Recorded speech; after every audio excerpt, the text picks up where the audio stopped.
What's up, you guys? Welcome back to my channel. So today's going to be a little bit of a different type of video. I want to talk about something that I don't talk about too much on my channel. If you already follow me, you know I like to do weekly vlogs. I like to do more like productivity type of videos, but today we're going to be talking about my career more in depth. And just kind of like the genesis and the trajectory of how my career has been thus far. It is January 20th today, so we're about a month. No, I started as a physical therapist, like my first job was in February of 2022, so we're almost at 2 years of working as a physical therapist. So I really just wanted to hopefully answer some questions as I was doing some research on like people's experience as a physical therapist. It's like few and far between, like I didn't find that many videos on it. So I just wanted to hopefully answer some questions for some people that are interested in becoming a physical therapist or who are physical therapists and just want to hear how other people's experiences have been thus far. Let's go back to the beginning of my career in undergrad. I went to the University of Central Florida in Orlando and I majored in exercise science. So I got my bachelor's of science degree in sport and exercise science. I landed on this major because I initially started as a biomedical science major and I just like I was overwhelmed with the types of classes I had to take. I had to take like all the chems, organic chemistry, like all this stuff. And I just felt like, I don't know if I want to do this. So then I switched my major to sociology because my oldest sister is a psychiatrist and she majored in sociology. Now, I didn't really know like at this point what I wanted to do. I thought I wanted to be a physician, but I was really just like influenced by family to be in medicine in general because like some of my family members are in medicine and that was just kind of like what we were told growing up to do. But I just like didn't have an honest passion to become a doctor, like a traditional medical doctor. So I started doing some more research on majors. Sociology wasn't really making sense with the types of classes I was taking in my freshman year. So then I landed on sport exercise science and I was like in love because I got to take classes like nutrition and physical activity and like biomechanics and physiology and stuff like that. And I was just like, ooh, I really like this because I've always been into sports. Like I've always been like an active person. And I've been drawn to like athletics, that kind of thing. So I got really excited about sport and exercise science and I was like, let's switch this because I can actually do these classes and like I want to feel excited about the classes that I'm taking. So got into sport and exercise science, loved it all the way through. Everything was great, graduated, and then had to get into PT school, which was a whole nother story that I could probably make a story time about a different time. If y'all want to hear more about that, please let me know because I can definitely tell you guys a little bit about my experience trying to get into PT school. I did get in on the first round, which was a blessing. So I graduated undergrad in December of 2017 and I started PT school in the fall of 2018. So it was a quick transition over to starting my doctorate program. In the meantime, I like worked at Nike. I just had like little jobs here and there. Started school in August of 2018 and then that was 3 years of PT school. So during those 3 years, I didn't work or anything. I went to Florida International University in Miami and I took out a bunch of loans, as you know, to basically be able to live over there because I'm not from Miami. I do have some family there, but there was no like arrangements where I could stay with anybody. So I did have to pay for like rent with loans and just like basic living expenses on top of tuition. And each semester, I believe, if I can remember, don't quote me, but I'm pretty sure each semester was about $9,000 per, like just for tuition. So with that being said, there's 9 semesters. So, because 3 years, so you have 3 semesters. I hope I'm doing that math right. But anyways, do the math, it's expensive. And then on top of that, living in Miami, and I did have an apartment right by campus, which was really convenient, but also not the cheapest thing in the world. So with all that said, just to give you guys an idea, we're less than $200,000 in debt, but we're not that far off. We'll just leave it at that. PT school was cool. Like, no real complaints about that. If you want that story time, please let me know in the comments. Like, whatever I'm talking about, if you guys need more details or want answers, just ask, because I can definitely make more content, whether that's a short or a long form video, whatever, to answer more of your guys' questions. But I just kind of want to give you guys a general idea of my experience so far. So then graduated from PT school in, what was it? December? Was it December of 2021? I think it was the end of 2021. Or was it? It was August of 2021, because 3 years, yeah. And then I had to take my NPTE exam, which is your board exam to become a physical therapist. Now, I ended up not passing my first try, which was stressful because that exam not only is expensive, but the study courses are also expensive, and it's so much studying that I didn't work for the first 3 months that I was studying for the exam. So then, since I failed, I had to take it again, and I ended up passing the second go around. Another whole thing that I could make a whole large long video on about studying and trying to pass the NPTE. Let me know if y'all want to hear about that, but I'm not going to go into it today. So I ended up passing, and I got my first job in February of 2022. Now we're in our working era. We're in our physical therapy era of work, and I personally was trying to decide whether I wanted to go straight into travel or if I wanted to take a full-time position.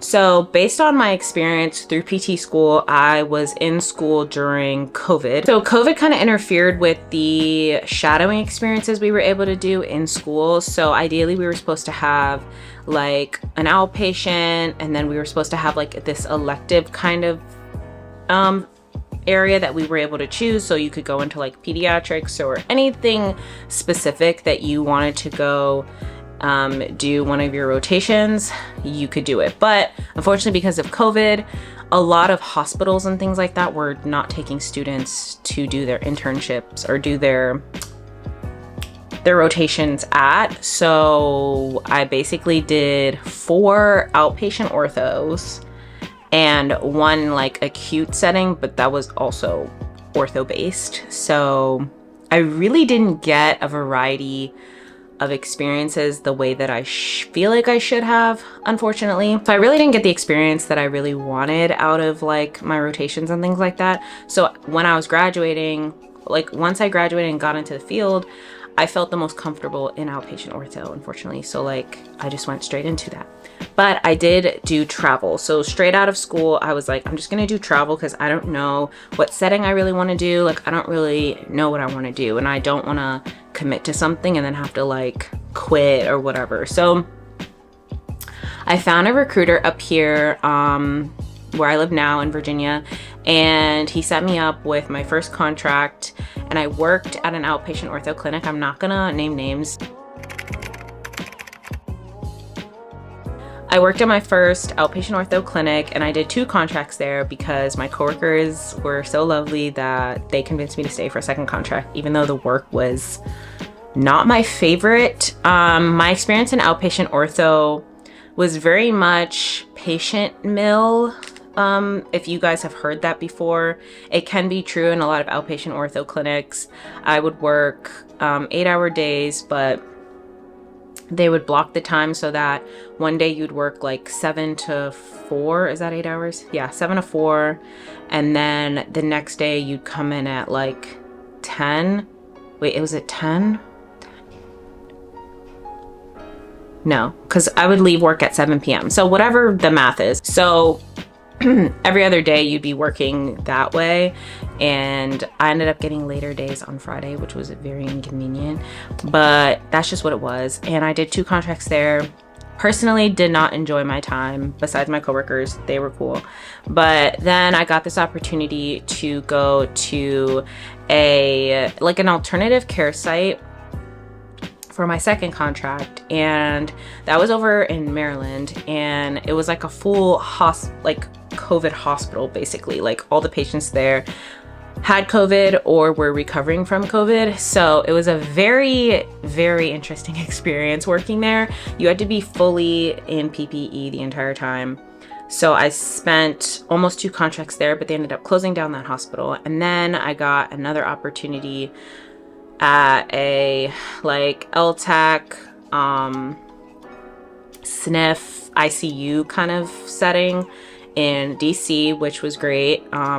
And mind you, the money has been great this whole time. I can get into that as well a little bit, but I started off at my first outpatient ortho job slightly under 6 figures, and then by my second contract I was well over 6 figures. So just to give you guys context with travel money, at least up here in the DMV area, is very nice. It's very good.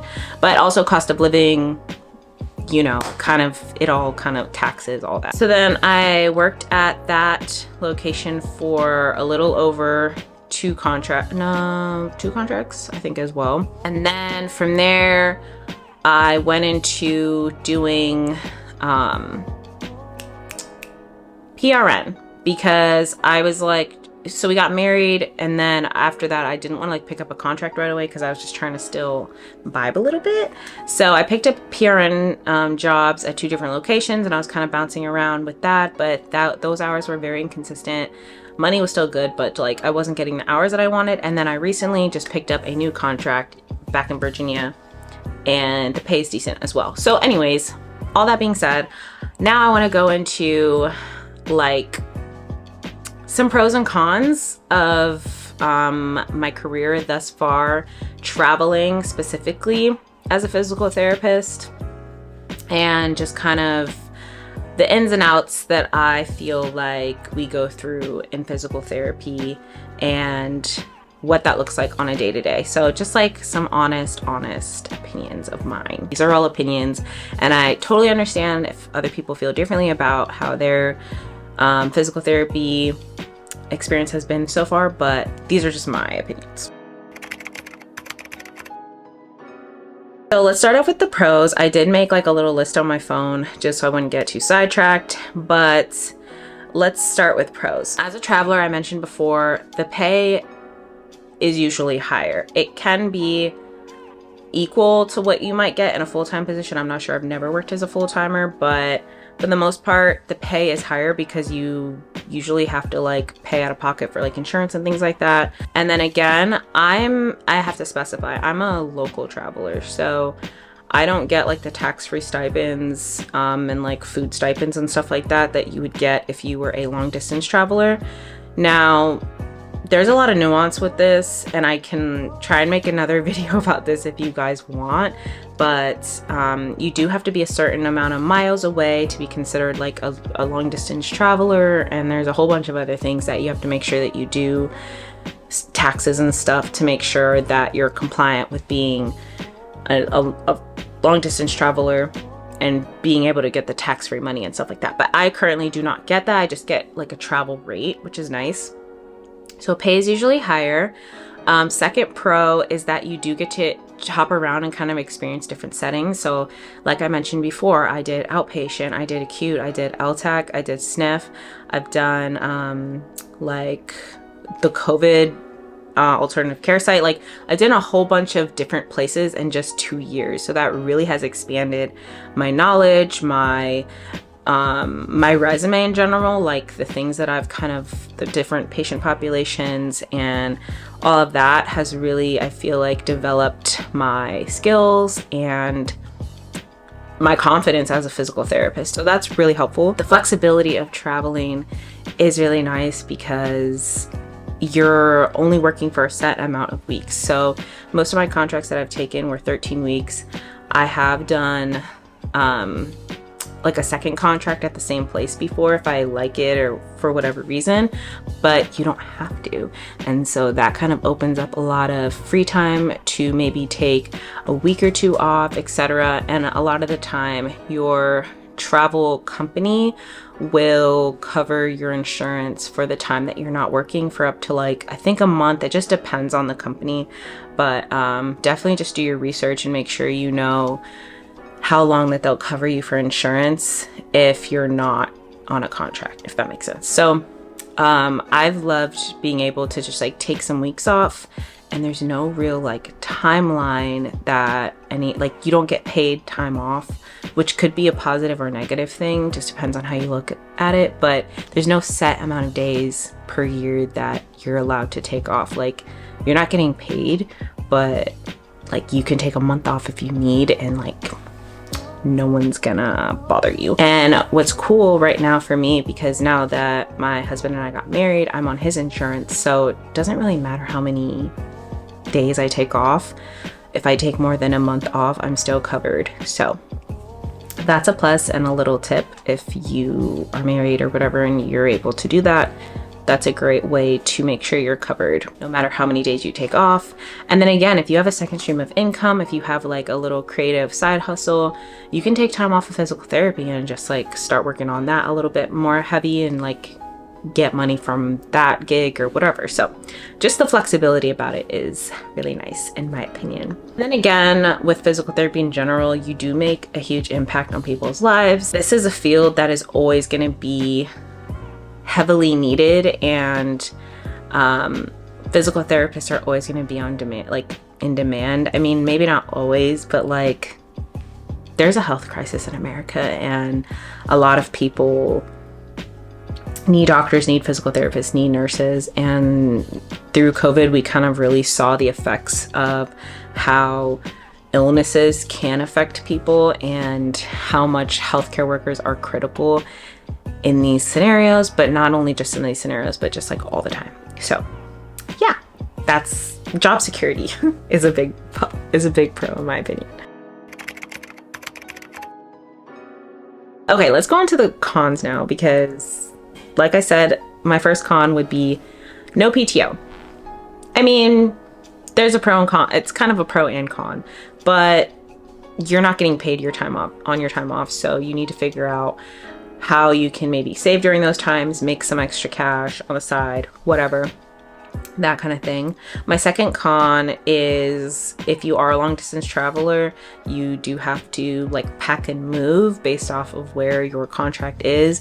If you like more stability in your life and you're trying to just have like one home base, traveling can be a little bit annoying because your contracts move, so you're always trying to figure out travel. If you don't have a car, for example, in the city, like you're gonna have to figure out different routes and methods of getting to work, etc. So, and you can also get cut from a contract, so the job security there isn't always there. And then you're gonna have to find like a new contract to get paid and that kind of thing. So the inconsistency can be a little bit. Another con that I've heard a lot from physical therapists is that the job can be pretty physically demanding and mentally draining as well. You're dealing with a lot of, at least in like acute settings, sniff settings, you're dealing with a lot of people that are chronically ill or just like physically not capable of taking care of themselves and things like that. So it can be like mentally draining. A lot of these people aren't the happiest people in the world. So you're dealing with just some lower vibrational settings, if that makes sense. But also physically demanding, especially in outpatient ortho. Well, in the hospital setting as well, because you're getting people in and out of bed. I've actually kind of had a couple injuries just like recently trying to like pick up patients on my own, which I know I shouldn't be doing, but it's just sometimes you're just in these scenarios where like you don't want somebody to fall or something, and then that's kind of like your body that takes the hit over time. And then also when I was an outpatient ortho, I had to do a lot of like manual things with my hands, so I started feeling like, I don't want to say I had carpal tunnel, but I just started having a lot of like hand and arm pain and wrist pain and stuff. So you just have to really be aware of how taxing the career can be on yourself, and you just really have to practice making sure that you're practicing safe like lifting and bending and all those things, not so that you're not damaging your body and getting like overuse injuries pretty much. Another con that some people might see as a con if you're a traveler is the licenses. So for me personally, I'm licensed in the full DMV, so Maryland, Virginia, and DC. And each one of those exams costed money, and I had to take an exam to get the license, and can be a very long process. So I just felt it was beneficial for me to have all three, because now that opens up the door to get contract in all three states, which is really nice. For other people, they might not decide to do that, and they might just be limited to whatever state that they're licensed in. So that's another thing to consider when doing travel. And lastly, a lot of the times with travel contracts, I hate to say it, but these places are pretty desperate for a therapist. So when you come onto their team, a lot of the time they're like backed up with evals, they're backed up with paperwork, they're just in these periods where they maybe don't have enough physical therapists on staff or PTAs, etc., and they're calling you in to like pick up the pieces a little bit and like help them get out of this hole that they have dug themselves into, or help, I mean, not that they've dug themselves into, I shouldn't say that, but like that they are in just based off of the demand that these places get with patient care and like not having enough healthcare workers and things like that. So it's just this whole thing where as a traveler, these places just really want to bring you on board as fast as possible, and sometimes it's just not the most organized setting to enter, and you're kind of just like, it can be a little bit frantic because they kind of just throw you in and they're like, all right, figure it out, like this is how you do it, and like is very bare minimal training a lot of the time because they don't really have the time to teach you like a whole new setting. They kind of just want you to like figure it out. So you definitely have to be like a self-starter. You definitely have to be like willing and able to just like adjust and be very open to the ways that different places do things, because sometimes it won't always make sense and you're just like, my other place did it like this, like why are they doing it like this, or why does the documentation take so long here, like why do we have to do all this extra stuff? So yeah, those are all my cons. And I'd love to hear your guys' like pros and cons in the comments, and if you guys feel similar to some of the ones that I pointed out. But yeah, that's kind of my take on being a physical therapist thus far. Do I regret becoming a physical therapist? No, definitely not. Would I stay where I am right now and continue doing what I'm doing right now for 10 plus years? Probably not.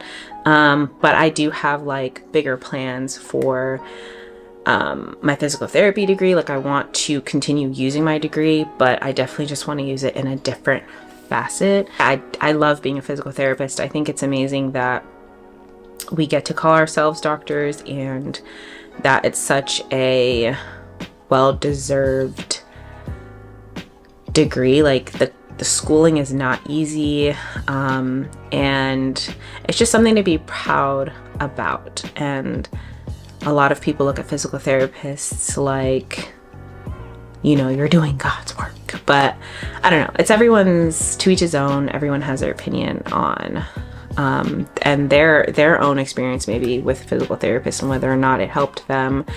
But yeah, guys, kind of concludes my video. I just wanted to give you guys my background and some pros and cons. Let me know in the comments if you guys have any questions or if you want to hear more about this topic, because I honestly am just like casting a rod out there to see if this sticks. And yeah, I hope this helps somebody in general try to figure out what they want to do, or if they're in the right field, things like that. So yeah, I'd love to continue the conversation below. And if you're not subscribed yet, make sure to subscribe, turn your post notifications on, and I will see you guys in the next video. Bye.